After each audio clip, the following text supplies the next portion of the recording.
Olá, amigos do Telculture, mais um Reverbera. Antes de nós começarmos o nosso assunto, eu quero pedir que você curta esse vídeo, que você compartilhe com seus amigos, que você faça algum comentário sobre algo que te acrescentou, que te abençoou, alguma coisa que faltou aqui nesse vídeo. Assim nós vamos estar fazendo com que ele seja relevante, com que eles cheguem a mais pessoas e dessa forma compartilhando a verdade bíblica a respeito da Páscoa. É sobre isso que nós vamos conversar hoje. A Páscoa tem origens muito antigas.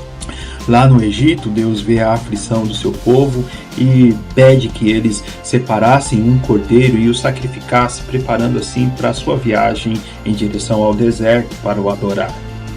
O sangue daquele animal deveria ser passado nos batentes da porta e assim os seus filhos, os seus primogênitos seriam salvos, seriam poupados da morte que se abateria sobre os filhos dos egípcios. O povo também deveria preparar pães asmos, pães sem fermentos para essa viagem. Lá na lei, em Moisés, Êxodo capítulo 12, Deus pede que 10 dias antes fosse separado esse animal para que eles celebrassem a festa da Páscoa. A festa da Páscoa ela se dá uma vez ao ano e ela deveria ser seguida pela festa dos pães sem fermentos. Esta festa, então, traria à memória do povo o modo poderoso com que Deus os libertou do jugo egípcio. Então, aquele cordeiro que foi separado 10 dias antes deveria ser um cordeiro perfeito, sem mancha, sem nenhum defeito.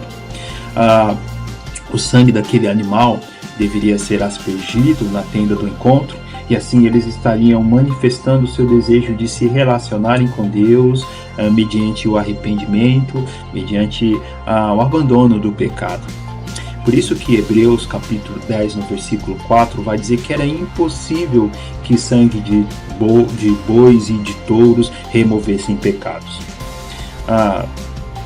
Em Lucas capítulo 22, a partir do versículo 15, Jesus está participando então desta festa junto com seus discípulos, seus amigos, sua família, a festa da Páscoa. E Jesus vai dizer nesse texto que ele estava ansioso por participar daquele momento junto com eles, de comer a Páscoa junto com eles antes dos seus sofrimentos. Jesus está dizendo aqui, fazendo uma alusão à sua morte que estava prestes a acontecer. E Jesus também diz nesse texto que eles nunca mais comeriam daquela Páscoa até que se cumprisse todas as coisas no reino de Deus. Interessante Jesus falar isso. É como se Jesus estivesse dizendo, olha, vocês nunca mais vão participar da Páscoa com a mentalidade que vocês tinham antes, lembrando da libertação do Egito.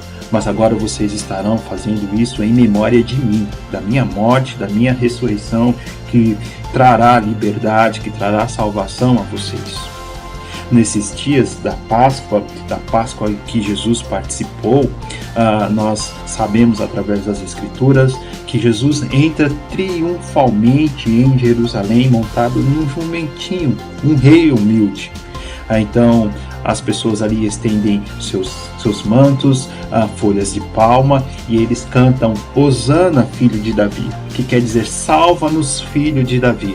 Isso tem relação direta com a manifestação do reino de Deus, com a implantação e consumação deste reino. Jesus purifica o templo, expulsa os cambistas, diz que a casa do Pai deveria ser casa de oração. E naquela confusão toda, as crianças começam a cantar novamente Hosana, filho de Davi, salva-nos, filho de Davi.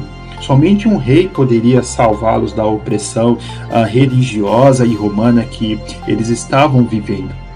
A expectativa do Messias era grande naquela época, e os líderes religiosos dizem a Jesus, você não está vendo que as crianças estão cantando? E Jesus os responde dizendo, nunca lestes nas Escrituras que da boca das crianças flui o perfeito louvor? Jesus está então confirmando ali a manifestação do seu reino mediante a sua morte, que está para ser executada alguns dias depois. Nesse mesmo contexto, Jesus ensina 3 parábolas sobre o reino de Deus, sobre a chegada desse reino, sobre a entrada nesse reino. Jesus está os chamando ao arrependimento. A parábola dos 2 filhos, Mateus capítulo 21, de 28 a 32. A parábola dos lavradores maus, também Mateus capítulo 21, do 32 ao 46. E a parábola das bodas do filho, Mateus 22, de 1 a 14.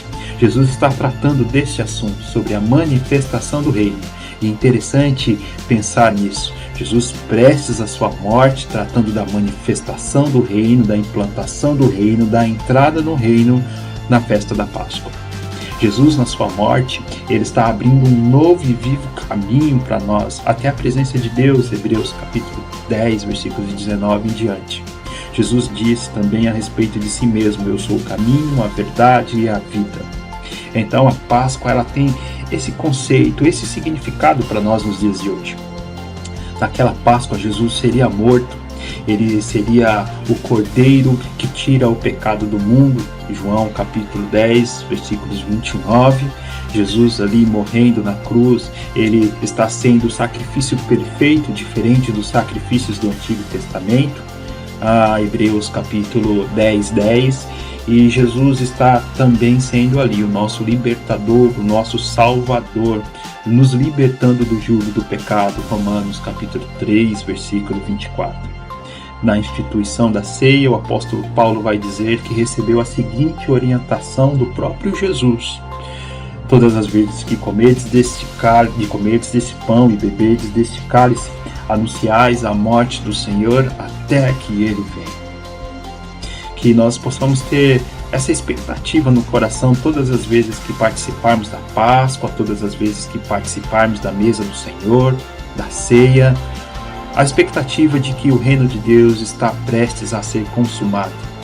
O reino de Deus está sendo manifestado, implantado nos nossos corações, e nós fazemos parte da divulgação desse reino. Que Deus te abençoe, que a sua fé possa se fortalecer e que nós juntos possamos caminhar em direção a esse reino. Um grande abraço, feliz Páscoa.